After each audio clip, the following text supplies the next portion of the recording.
Hello, my name is Fox from Night Day, and I'm with Fox, and I just finished watching the Cuphead show, which I want to say this. I want to say a few things. One, I have not played the games. I heard about the game, and I think it was delayed, and then it came out. I never watched. I played it, but I just heard that it was ridiculously hard. Like maybe at some point I might play it, but. Yeah, I heard it was ridiculously hard, but it was beautifully animated, and like I've seen like fan art, the characters, and all this stuff.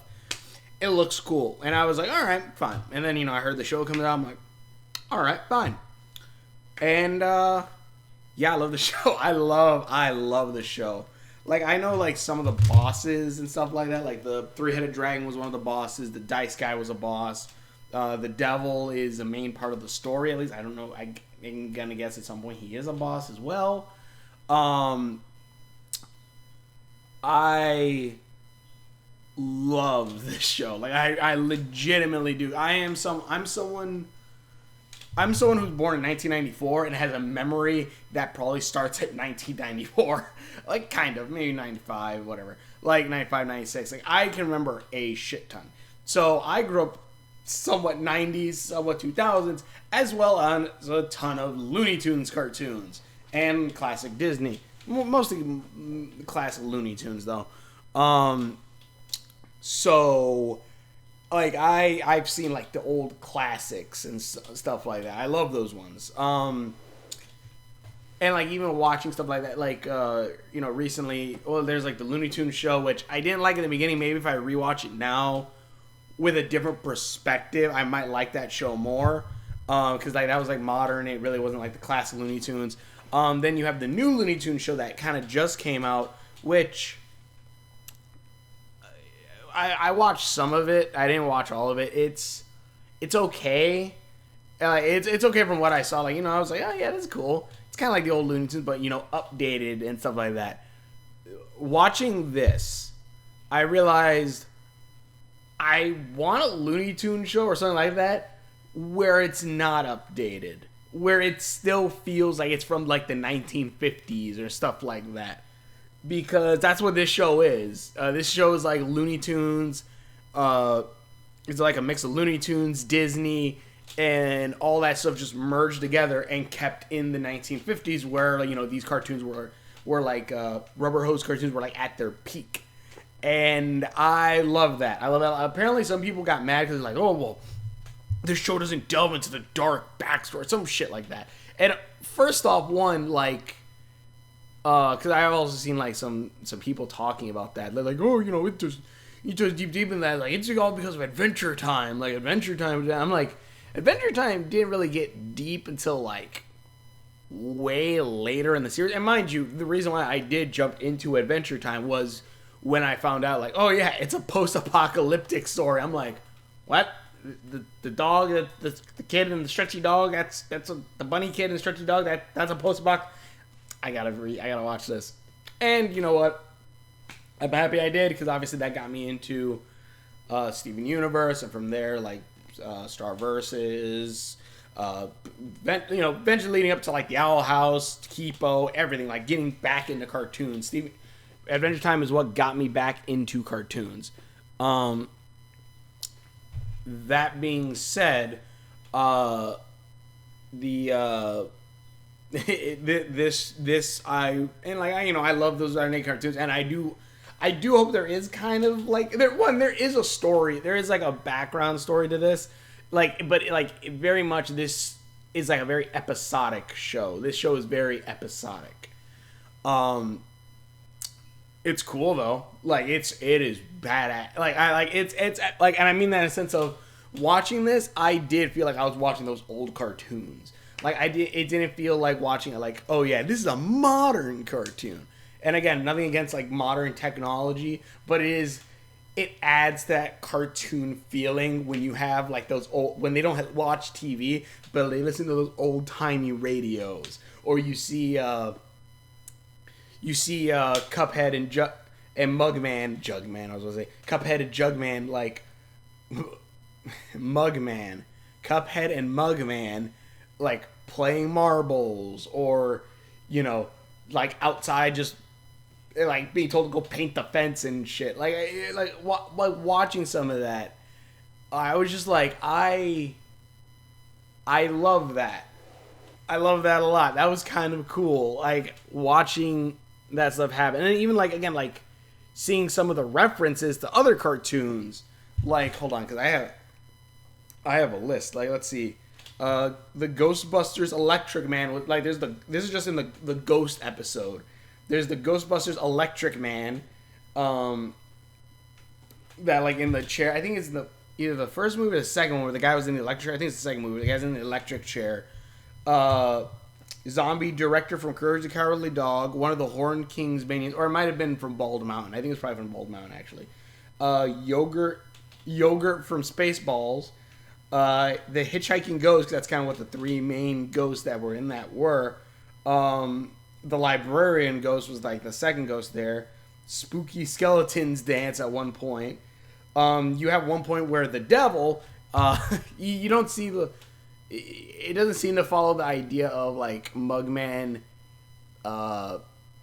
Cuphead, like, you know, like playing cards with the devil and like losing. It's a ball game, and it's just that like he owes the devil his soul now, which I'm gonna say bullshit on that because Cuphead was winning like nonstop and he lost once. Like, shouldn't he have won a prize? I'm gonna call a little bullshit on that, but again, there's the devil. So, but the animation, I kind of said that in my my review or my reaction to the trailer of it, where I'm like, it looks good, but it does look a little too clean for those classic cartoons kind of thing.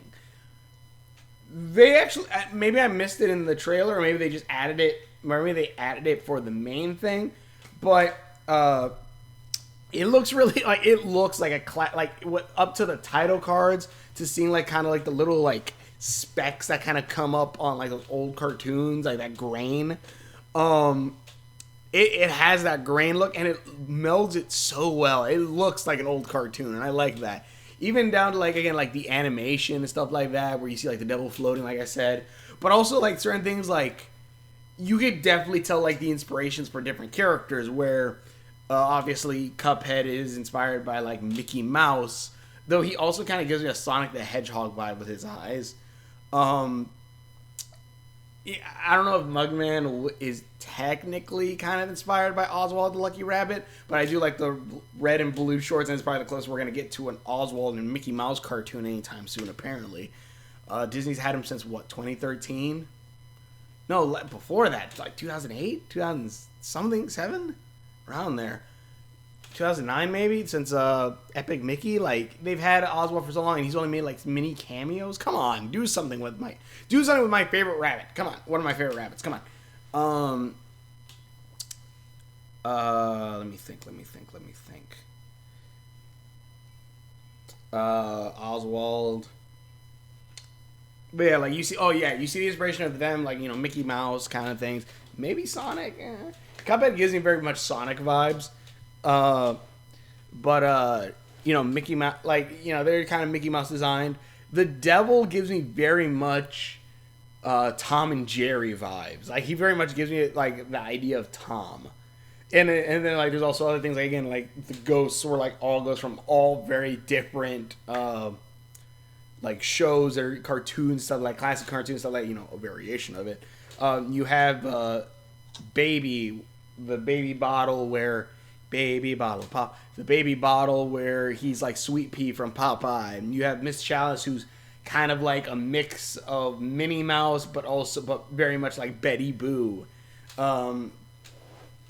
You have, I'm trying to think, like the backgrounds, like they'll be like kind of old fashioned Disney or Looney Tunes, but then it'll be like kind of like stop motion kind of thing.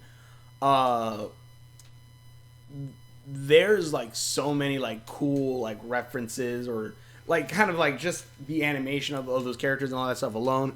You never see someone like pull out a smartphone or go like, this is a tweet, which fine with the dated shit, but like I legitimately, looking at this Cuphead show, this is a timeless show. Like I legitimately think this show could stand up to the test of time. This isn't a show where something like Moana, the movie, where I will always roll my eyes when Maui goes, "If you write with a bird, this is called a tweet," and it's like, really. And I'm sure it's stuff like, even though I love the Owl House, I do. Like, I'm sure in a few years when, I don't know, when we psychopathically transmit shit from our brains, I don't know what's going to happen next with technology. Or we have, like, the scouter on our eye instead of a phone. Like, we're going to be, or holograms, we're going to be like, what? Like, well, that's a really dated with that phone that Luz is using, or some shit like that. It wouldn't surprise me with some of that, even though I would say the Owl House, I think, will hold up pretty well. There are some things that will die very hard. Certain cartoons. I don't think this is one of them. Hell, actually, it probably wouldn't be that too. Alice probably won't get hit too bad. Kim Possible lasts pretty long. But then again, it's funny because a lot of the gadgets she has now, we actually have. Well, some of them, like her communicator. It takes me a minute sometimes when I rewatch Kim Possible. I'm like, right, that was high tech for back then. That was like, oh, wow, a communicator where you could FaceTime with somebody. But, yeah, I think the show could actually stand the test of time. Like I said, the episodes are very episodic, but there is continuity between all of them, which, honestly, it gives me the idea of, like, something like Adventure Time or, you know, the Owl House or the other things where, like, there is a story there. Like, it might be loosely connected, but there is a story that's going on. Like, again, like, a constant thing is the devil popping up, trying to, you know, he's like, you know, you owe me my soul, and, like, you know, the devil's different, like, minions, like, the dice guy, like, sucking souls out of people. You have, like, the devil, like, a few episodes where it's, like, right after the other, like, you know, like, Cuphead is having nightmares of the devil, coming to steal his soul. Coming to steal his soul is like he's worried, and like Mugman's like, dude, you owe the devil your soul. That's bad. We gotta fix this.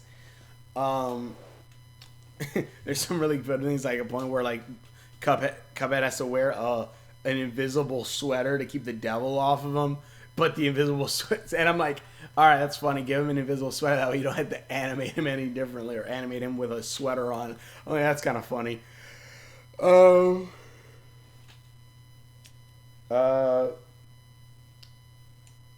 trying to think.